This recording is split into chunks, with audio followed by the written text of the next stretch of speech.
I never wanted to be caught up in the crossfires of my parents' divorce. At the very least, I didn't need everybody on my Twitch stream last night to hear through my microphone another one of their dumb arguments.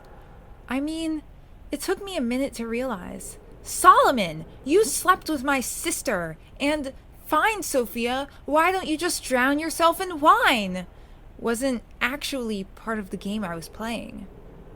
Sometimes I'm at a loss for words when it comes to their arguing. I'm constantly being put in this awkward position where I can't invite my friends over.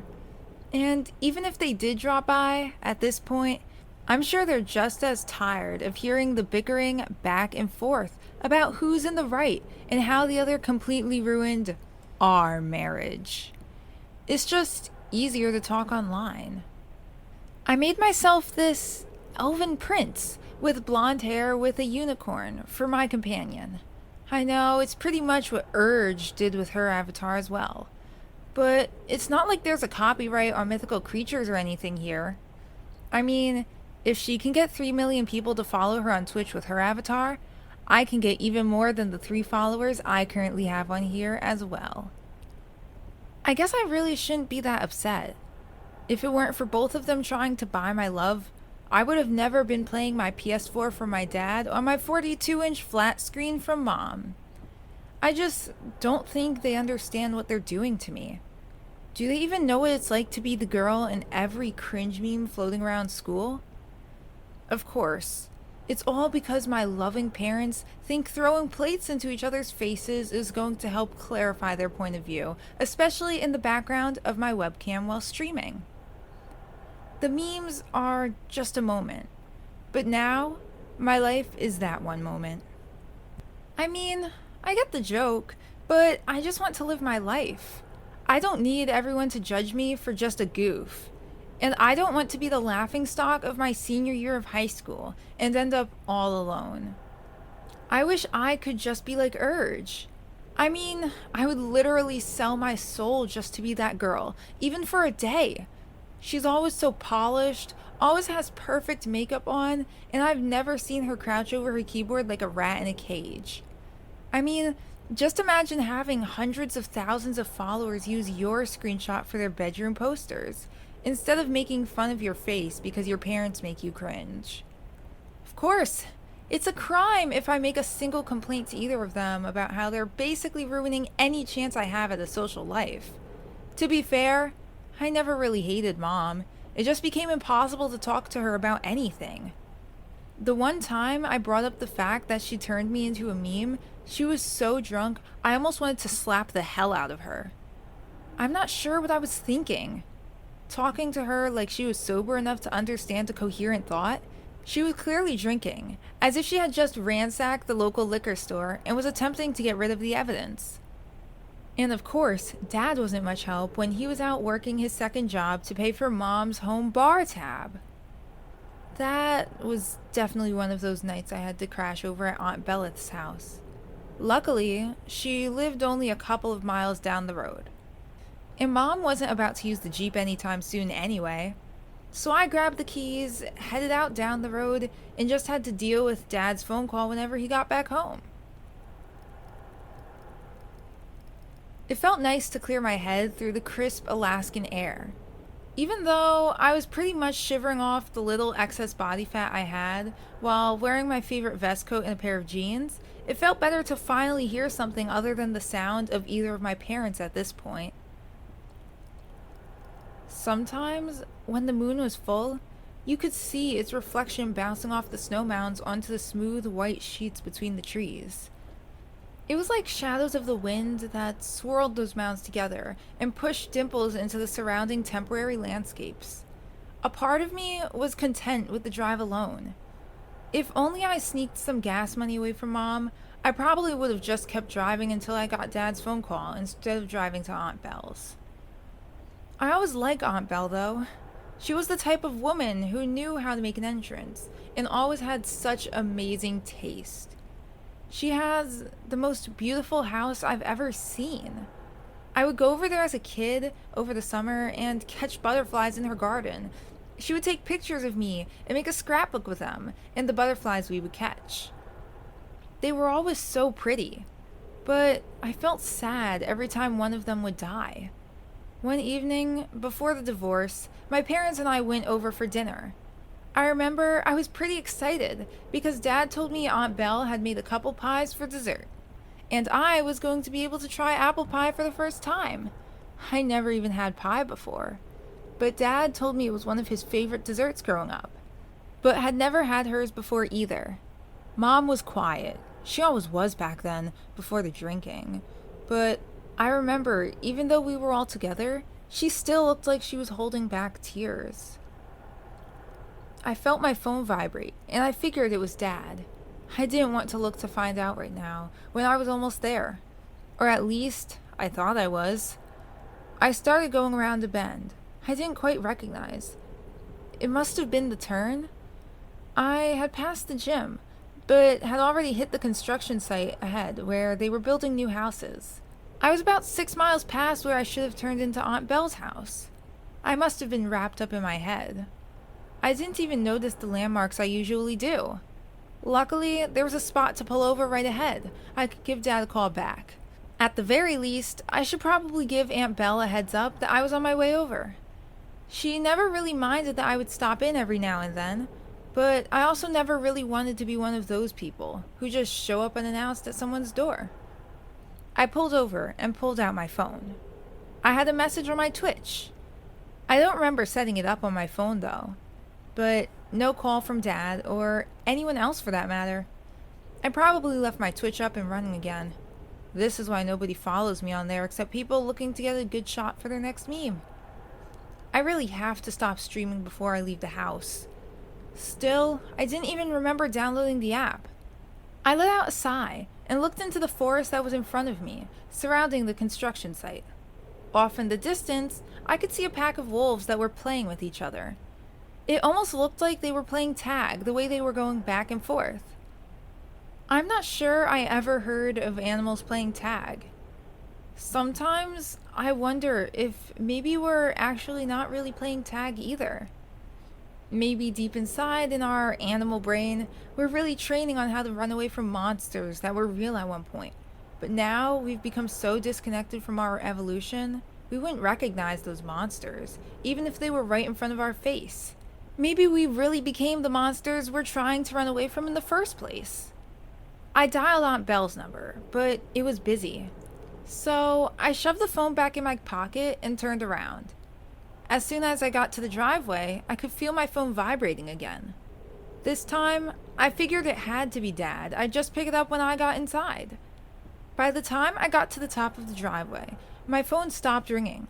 I put it in park and reached over to my book bag in the passenger seat, when through my passenger window I could see inside the living room to the house. I couldn't believe it. I saw Aunt Belle and my dad kissing each other. My heart started thumping. I didn't know if they saw me, but I knew I wasn't supposed to see them. I threw the car into gear and peeled back out of the driveway. I was done with this. I couldn't believe that after everything he put Mom through with them going to counseling, and after she took him back from the last time he did this, Mom still drove him to go and do the same thing behind her back. I'm always sticking up for Dad, but I don't know if I can justify this. I knew he had cheated on Mom on New Year's Eve. We were all at Aunt Belle's house with a bunch of my parents' friends from work or wherever old people meet up from. I couldn't go out to my friend's party because you need to have friends who are willing to invite you to those things in order to go. It was around 1 o'clock when I was heading to bed in one of the guests' rooms when I walked into the wrong room and saw my dad and Aunt Belle doing more than kissing. I couldn't help but scream out and wake up Mom, who was already passed out in the room across the hallway. I know Mom tells me that it's not my fault that she found out about the two of them. But it doesn't really matter what she tells me when she looks at me the same way she looks at everybody sucking the life out of her. I still don't know what I was supposed to do. They were all drunk.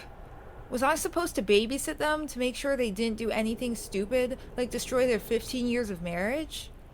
After how my parents and my aunt ended up treating me for the past few months after that night, it probably would have been easier if I just set the house on fire and watched it burn to the ground from the inside. They all just look at me like I'm the reason why their marriage is falling apart. If they never wanted me, they should have just went along with the abortion that I was supposed to have been. I don't even know what difference it makes at this point, what any of them do with each other. I honestly don't know how any of them can live with themselves. I know my mom and her sister are twins, and the night it had happened, they were all drunk. But I don't think Dad's ever felt right about any of it. I know my mom has definitely not forgiven him. They haven't stopped fighting since it all happened. My mom just keeps drinking and continues to throw things at Dad from when he gets home till when he eventually leaves every night. I guess he never really was going to a hotel when he would leave on those nights. I just can't take it anymore. I tried to get away from Mom, and I ended up staring directly at the reason why they hate each other. I just started screaming at the top of my lungs. I need to get the hell out of here.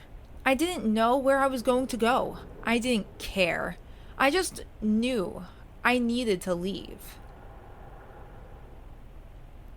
After a few minutes of driving, I knew I needed to grab more than a night's worth of clothes.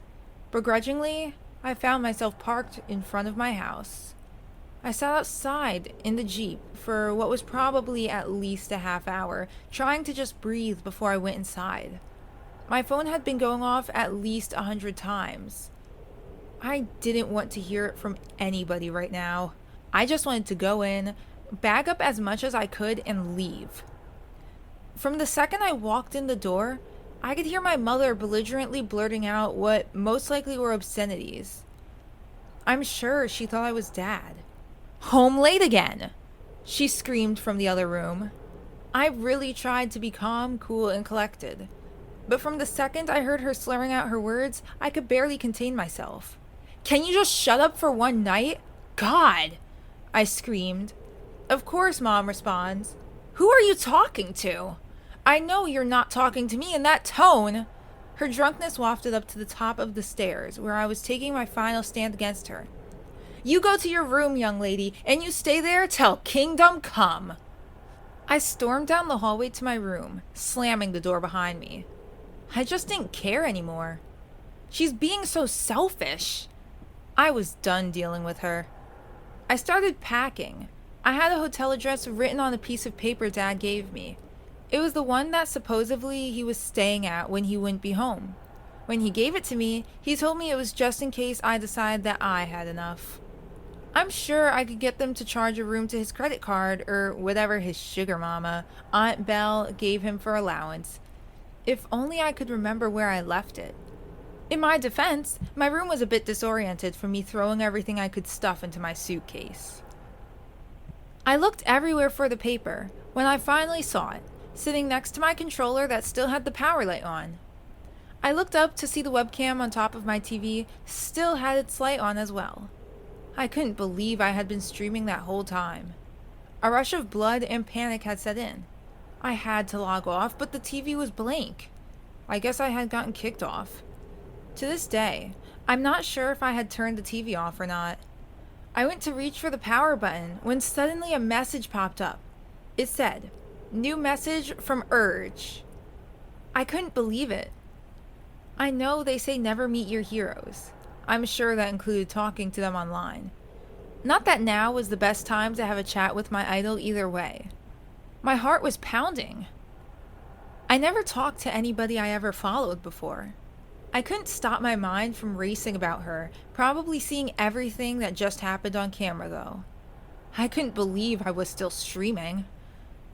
I clicked on the read message button, and that's when it started to happen. I don't know how else to explain it, except it felt like I had just hit the top of a roller coaster before the rapid decline.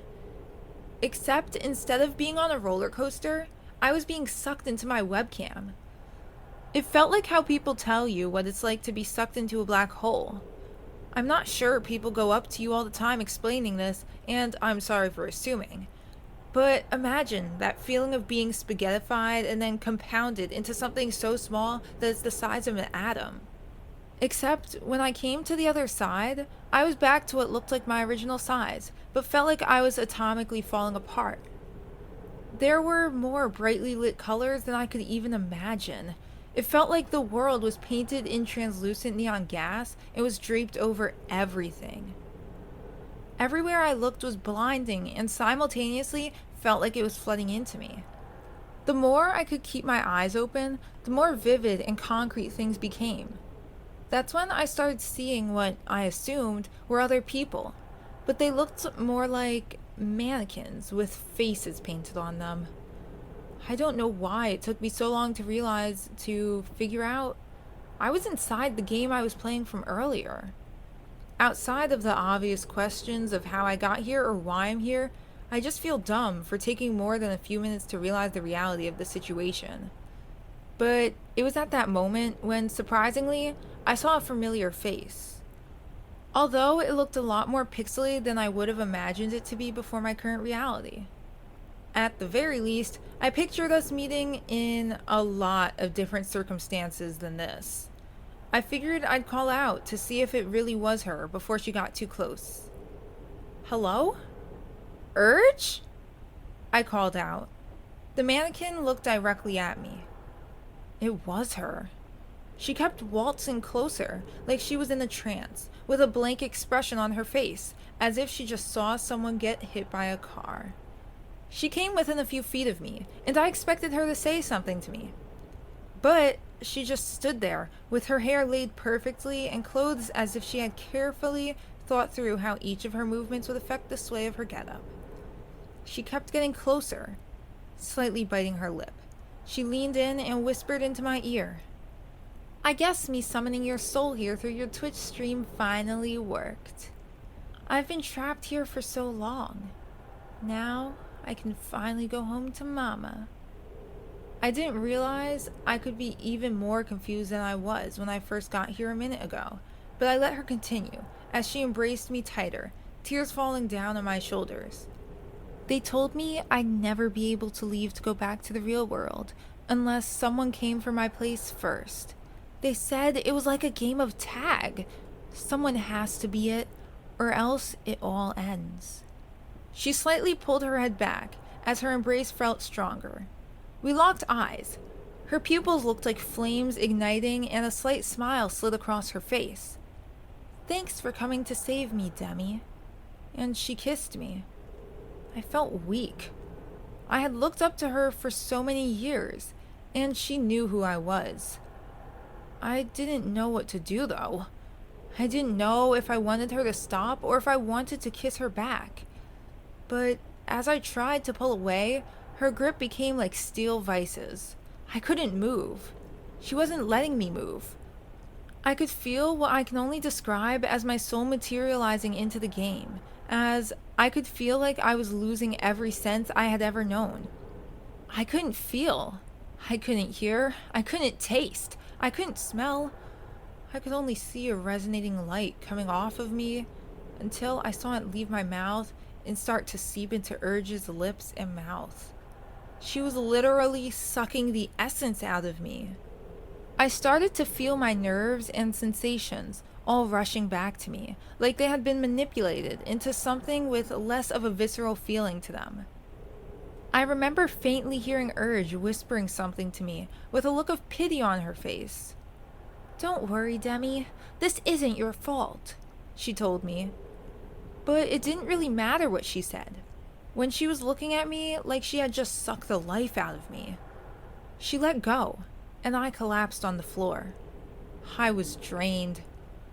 I struggled to open my eyes as I saw my body morphing into one of those mannequin creatures I could only assume were NPCs of the game. That's when I looked up and saw Urge melting into the sun. The same position in the sky where I came out of into this place, except she was going back to where I should be. "Now you get to have all of my fans, just like you always wanted," she called out to me. But I could hear her voice more inside of my head rather than from up where I saw what used to be my essence leave me. I looked around and saw all the other mannequins running towards me. That's when I could hear all their voices inside of my head. They were all shouting everything and anything, and they all kept talking over each other. I threw my hands over my ears, but it did no good. They were inside of me. I looked up at the sun and felt tears rolling down my cheeks. It felt like small electrical shocks were pulsing through my face. I could see in the distance, like a picture that's gone through too many filters. Urge and the light that was once mine started to slither into my hollow body through my eyes. And then, as if someone snapped me out of a daydream, I saw myself blink back to reality. Demi? Are you still there? It was my dad coming into my room. I tried calling out, but I couldn't speak. He looked like he had been crying. Baby, I just want to say, I'm sorry for everything. I should have never let you get in the middle of this mess. You want to come with me for the night? Your mom said it's okay. What do you say? Me and my girl, for old time's sake? I see my body jump up and give my dad a hug. They spun around so I could see Urge's haunting smile on my face, and my head nodding yes into my father's shoulder, and her eyes looking directly into the webcam. I could see her looking directly into my eyes. I'm always home with you, Daddy.